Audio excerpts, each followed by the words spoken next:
जैसा कि हम सभी जानते हैं कि जो भी हमारी इंद्रियां हैं, जो 5 इंद्रियां हैं, वो 5 घोड़ों के समान हैं।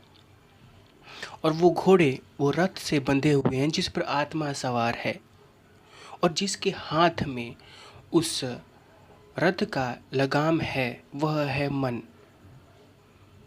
तो यहाँ पर हम ये कह रहे हैं कि यदि इंद्रियां इधर उधर भागती हैं तो उनको नियंत्रण में रखने का कार्य है मन का। और यदि इंद्रिय को कोई प्रभावित करता है तो वो मन को भी प्रभावित करता है। और यदि इंद्रियों के साथ यदि मन बह गया तो फिर मन भी वो इंद्रियों के जैसा ही काम करने लग जाता है।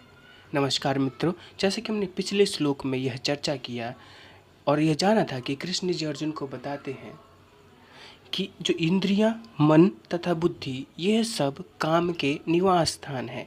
जो काम है वो यहीं पर रहता है, यहीं पर निवास करता है।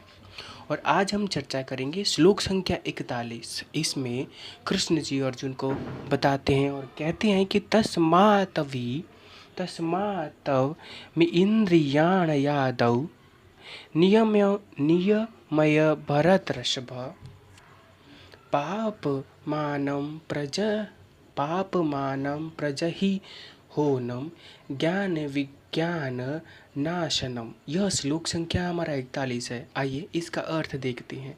इसका अर्थ कुछ इस प्रकार दिया है कि कृष्ण जी आगे अर्जुन से कहते हैं कि इसलिए हे भरतवंशी, जैसे कि हमने काम और हमने जो काम का स्थान है वो कौन सी इंद्रिया है वो जाना था। तो उसी श्लोक को आगे बढ़ाते हुए कृष्ण जी कहते हैं कि इसलिए हे भरतवंशी श्रेष्ठ अर्जुन, प्रारंभ में ही इंद्रियों को वश में करने के पाप के महान प्रतीक का दमन करो। कहते हैं कि प्रारंभ से ही जो इंद्रियां हैं इनको नियंत्रण करने का प्रयास करो, क्योंकि अगर तुम इन्हें साधना सीख गए तो जो ये पाप कर्म है, ये जो पाप है, जो काम है, ये है तुम्हारे अंदर प्रवेश नहीं कर सकता। क्योंकि जो आकर्षित होती है इसके तरफ वो है इंद्रियां। और यदि तुमने इंद्रियों को जीत लिया है, उन पे नियंत्रण पाना सीख लिया है, तो तुम इस पापी से दूर रहोगे और इसका दमन करोगे।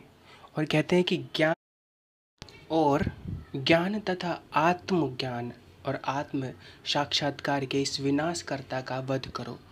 तो कहते हैं कि जो ये काम है, पहले इंद्रियों को विजय करो और तुमने जीत लिया तो उनसे